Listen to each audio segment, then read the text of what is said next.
We are in Makassar, and this is one of the largest cities in Indonesia and the capital of South Sulawesi.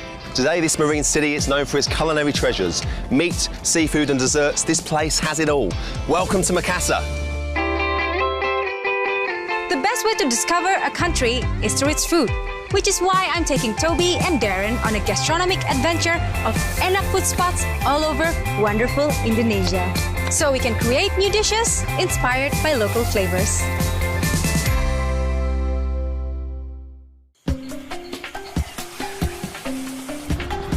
Getting to Makassar is easy. There are many direct flights from major cities in Indonesia and also direct flights from Singapore and Kuala Lumpur. During the 14th century, Makassar was a major port for merchants to trade valuables such as textiles, gold and silk for spices. Makassar was eventually conquered by the Dutch in 1667. They captured the city's iconic Fort Ujung Pandang, rebuilt it in Dutch style and renamed it Fort Rotterdam. Because of the Dutch stronghold here, the intertwining of culture is evident in terms of Makassar language, architecture, and of course, food. We're going to start our journey of Makassar by exploring the very essence of the Dutch presence here in this marine city right here in Fort Rotterdam. We're going to meet up with a very interesting man named Dodo the Pen Man, who's going to show us both around. Dodo is an avid pen collector, having collected over 10,000 pens. His quirky personality, passion, and extensive knowledge for his beloved city has made him a well-sought-after guide in Makassar. So, Pak Dodo, what are the obvious Dutch traits here? If you come here, the main point that you want to see is the church. If you see from above, the shape of this area looks like a turtle crawling to the sea. Oh, wow. Yeah, you know turtle? I do know turtle. That's why, turtle of course, that's why the local people call here Benteng Panyua. That's local language Makassaris. But in Indonesia or Melayu, we call penyu. Animal who can live on the land and also on the sea. Ocean. And also for the symbol, how the animal protect the enemy because they have a hard shell. Yeah. Good philosophy. The Dutch rebuilt the destroyed parts of the fort to include distinctive Dutch structure and architecture. But the most significant thing about this fort is that it was used to store spices before they were shipped to Europe. So I've heard there's a huge spice trade here. Where do they keep all the spices? They keep here in the building because Makassar is the main city at the time. So do you think that spice trade had a big influence on the cuisine here? Oh yeah, of course, yeah. Because as you know, when the traders they bring here, there are local ingredients. The Chinese, Arabic, and India affect the local food in Makassar in here. Yes. Melting pot. Yeah, right. Sounds like the Dutch really got a foot in this place. Well, Marinka, I hear the locals here have 6 meals a day. And when in Rome... I can see that you're up for the challenge, Darren. So, let's try meal number 1, which is Coto Makassar. It's all about beef. I'm hooked and curious. Lead the way. Okay, now wait.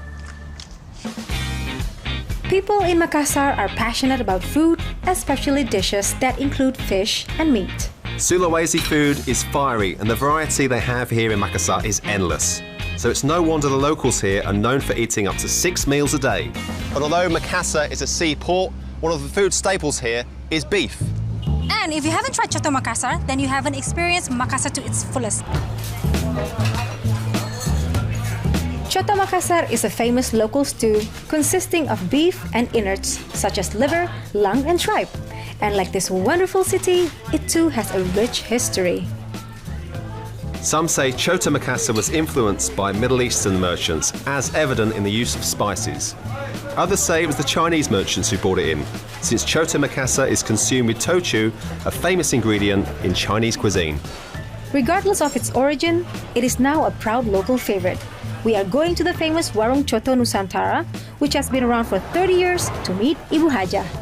The locals claim that the Coto Makassar is best here because it's cooked over a wood stove.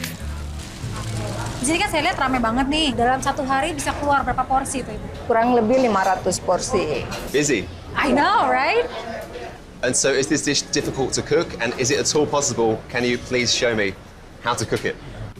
Pertama, serai dan laos digoreng. Masukkan bawang putih. So what makes Coto Makassar different is peanut sauce. Okay. Masukkan bumbu-bumbunya, merica, ketumbar, dan santan. Oke, selanjutnya apa, Ibu? Telur campur air beras. Oh, okay. Yeah. To thicken the soup, she used whole eggs and rice water as the thickening agent. Ya. Boleh aduk ya?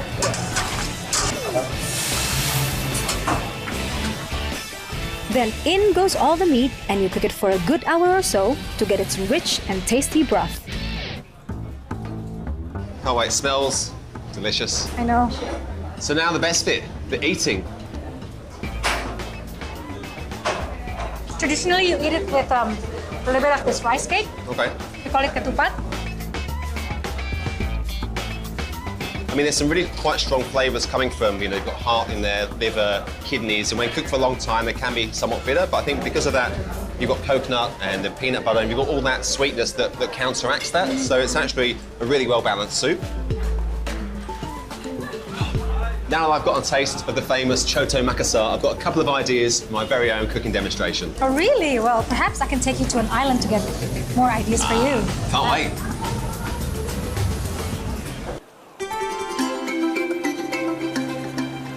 Only 7 kilometers away from the mainland is the beautiful tiny oval-shaped island called Samalona Island.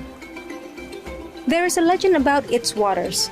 It is believed that thousands of years ago, couple Datu Museng and Maipa Deapati were forbidden to be together in this life, so they sacrificed themselves in this very sea to be together for eternity.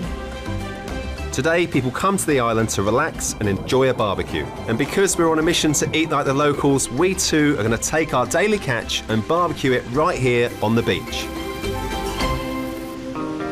Wow, I could spend a long time here. Look at that beautiful blue water. It's gorgeous, isn't it? There's also good snorkeling around the corner, but we're here for meal number 2. Ikan bakar, grilled fish. Consists of garlic, onions, oil, and turmeric. Smell that. Ikan bakar, or grilled fish, may not be unique to Samalona Island, but plucked from the sea and grilled to smoky, sweet flesh perfection, it's especially good here. Wow. Nice. Looks perfect. I'm hungry now. Smell that. So am I. Let's eat. Depending on preference, the fish can also be prepared with some chilies, tomatoes, soy, sugar, or lime juice. As the sun sets in the horizon, I can see why the Dutch were so eager to get their hands on Makassar. It truly is paradise. Nothing like ending the day with a barbecue. Fresh seafood, fresh coconuts, and a magnificent view. You couldn't really ask for more.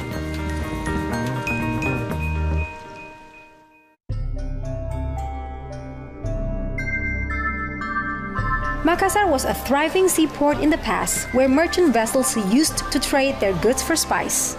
But even before the Spanish, Portuguese, or Dutch, the Makassar ethnic groups had already developed powerful kingdoms that encouraged trade and fishery.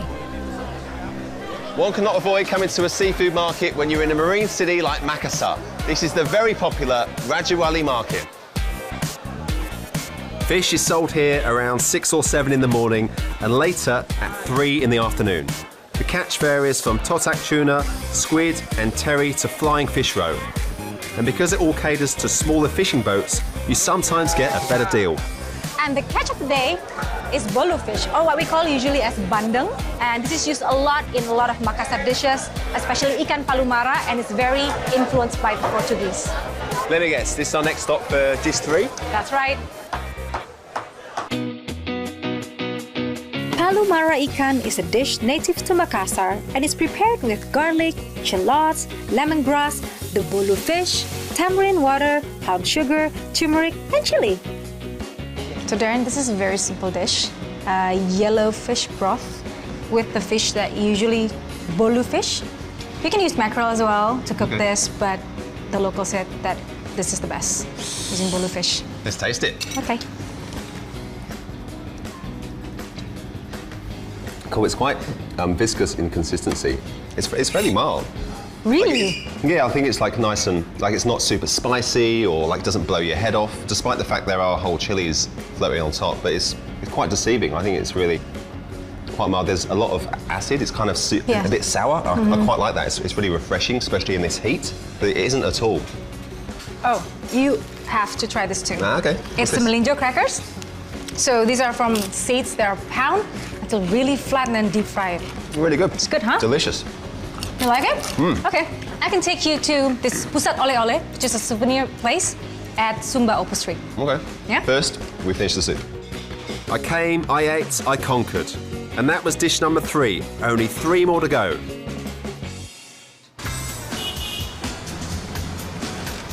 This is vibrant and bustling Somba Opu Street, and you can get anything at this place. From food to handicraft to local Makassar souvenirs and even those from around Sulawesi.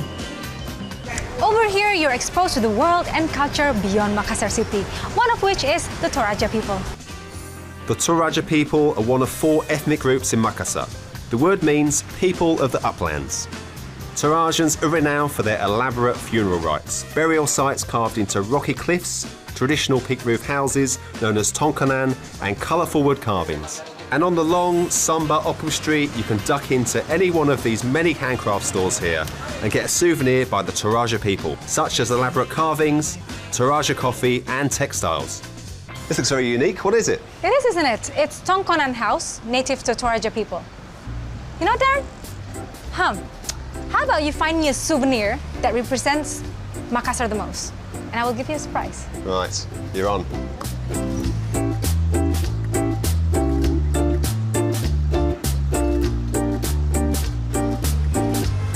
Marinka, a gift. Oh, okay. Carving of Toraja people. Very nice.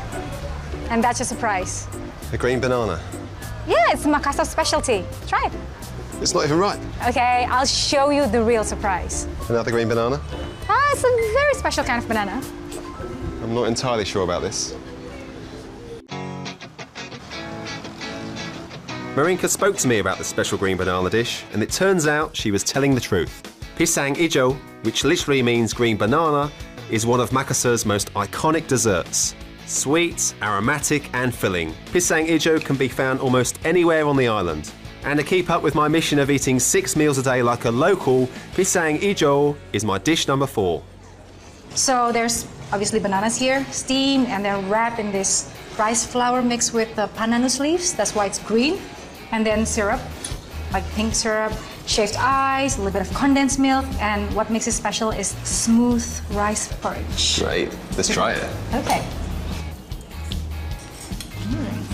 A very, very refreshing dessert. Lots going on texturally. You've got the porridge, the crunch of the ice, the sugar syrup, and the chew around that banana. Works really well. I really like the consistency of the pisang hijau. It's chewy and soft inside with the bananas, a little bit of sourness, and the sweet and salty mix to it. Because the porridge is quite salty, there's coconut milk inside. And the syrup's very sweet, so if you mix it, it's like a sweet and salty. Very nice combination. A perfect dessert for a hot day, and that shaved ice just takes it up a notch. Brilliant. I think I might have a few ideas to tweak from the dessert for the cooking demo.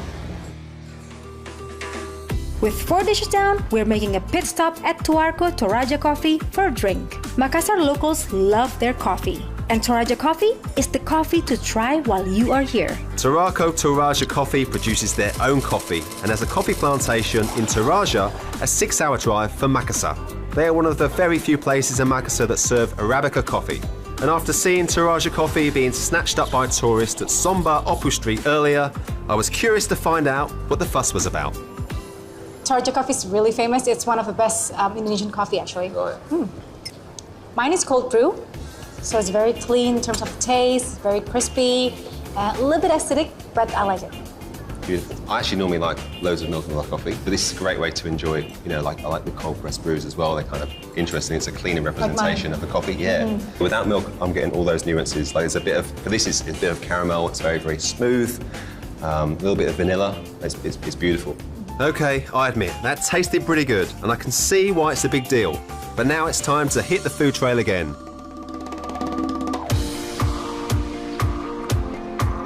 So to hit our target of 6 meals in one day, we need to try 2 more dishes. Okay, we've tried Coto Makassar, es pisang ijo, grilled fish, and ken palumara. I reckon we should try sop konro, which is beef rib soup. Can't wait. Let's try it. Sop konro is a beef rib soup. The soup is made from a mixture of various spices, especially coriander and kluwak, a fruit that gives the soup its dark color. These days, a new version with grilled ribs has been introduced called soup konro bakar. Looks nice, huh? Beautiful. This dish was made popular by a teacher back in the 60s, and then he started a warung, just a small one. Since then, it's taken off until now. It's very hearty. It is massive amounts of flavour. Really big, rich. Not much chili at all, but I see they serve it with sambal and lime. It's really going to need the lime because It's almost like the fat has been emulsified back into the broth, almost like a beef version of a tonkatsu ramen. The meat is really tender, and you can taste all the spices. Wow, that's a complete meal right there. Meat that just falls away from the bone, a really flavoursome stock. Beautiful dish. Wow, that was dish 5. One more to go. In the evenings, Losari Beach is where the locals from all walks of life flock to watch the beautiful sunset over this majestic land. In Old Javanese, Losari means the spirit of the earth, and it couldn't be more fitting for this place. Aside from the beautiful sunset here, the other attraction is a string of stalls that sell a tasty and popular traditional dessert, pisang epek. Pisang epek is pressed banana, and it's typically served with palm sugar syrup and condensed milk. Variations exist too. You can have it with chocolate and even cheese. I'm having mine with chocolate, and Darren is taking the original.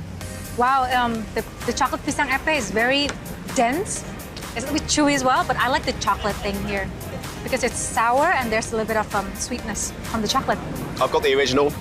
Chewy bananas, palm sugar, and a touch of condensed milk. Great way to finish 6 meals.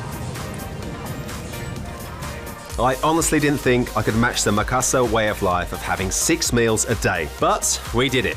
In our short time here, we tried Choto Makassar, ikan bakar, palumara ikan, pisang ijo, soup conro, and just then, pisang epek. Oh wow, I honestly didn't think that we could accomplish 6 meals. I feel like a local now. Marinka, well done. 6 meals in one day, and I am stuffed. Tomorrow is our cooking demonstration in front of the local community, and I cannot wait. In the meantime, let's finish these. Yeah. Dig in.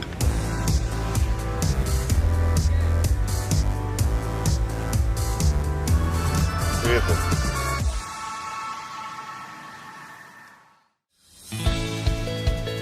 So the day has arrived. We're here at the lovely On 20 Bar and Dining overlooking the stunning Makassar. And today we're joined by the local community who can share this experience with us. And the two dishes that we are going to remake are the Choto Makassar and Pisang Ijo. I'm taking on the local favourite dish, Choto Makassar. I'm going to simplify things somewhat by introducing beef stock and making a beautiful meatball, making it relevant, tasty and accessible for the home cook. I'm going to change it into a tiny little piece of Pisang Ijo, and also I'm going to add texture like jackfruit and sago pearls. Let's get cooking. Okay, let's start now. First, I'm going to blend the pandan leaves and the suji leaves. Great colour. Now I'm going to ask you to cut it. Baby banana. Baby bananas. Okay. I'm going to make the skin. Rice flour over here, and a little bit of salt, sugar. Put this just little by little. Coconut milk. Suji is quite strong in terms of the color. So you happy with the bananas, Chefy? Perfect. So it's looking really silky smooth now. We're going to put the banana inside it. One baby green banana. I'm proud of you. Very proud of you. This on top. We'll wait for about 15 minutes. Now we're going to make the rice porridge. Coconut milk, water, salt, sugar, a little bit of pandan leaves. Come up to the boil now. Add a little bit of rice flour now, and make sure you whisk it. Sweet and salty. Lovely. Delicious. Let's check our pisang ijo. Okay, it's time to plate my dessert now. Look at that. Nice. Very pretty. Pisang ijo. Okay, so I am going to try to recreate Choto Makassar. First of all, meatballs. Some ground mince, straight in, oxtail. So I'm going to season it with salt, nutmeg, some white pepper, some of this coriander seeds, egg white, like this little guy. Okay. Vegetable oil, galangal, lemongrass, minced garlic, spices, break that up. We've got coconut milk and egg. So I'm going to add these together. I'm just going to add this to our pan. 2 more steps to go. First of all, rice water. Leave it to steep so the starch comes out, which will give our soup a bit more body. Great. Give that a little stir. And then finally, beef stock in. Cook that down for about 4 to 5 minutes. Whilst this is coming up to the boil, we're going to cook our meatballs. I'm now going to pop this stock onto our meatballs. Turn the heat off now. That's cooked enough. Plating time. A very, very simple garnish, but just something to give it a little bit of colour, a bit more heat and freshness. Lovely. Okay guys, come on up and have a taste.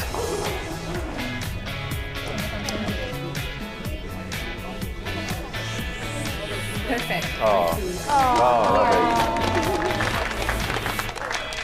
lovely. Now that we've shared our recipes, it's time for these lovely people to recreate our dishes. Okay, everybody ready? Yes. 3, 2, 1, let's go! The flavor of Makassar itself is actually the culture and the food. The flavor of Makassar is semuanya enak, manis, lain daripada yang lain. I do like the meatballs, they're great. Beautiful, well done. Not quite as sweet, beautiful textures though. I like the presentation of the banana, delicious. Guys, great work, give yourselves a big hand. Makassar has definitely given me an insight into how the Dutch and their trading counterparts have influenced the cuisine in the city.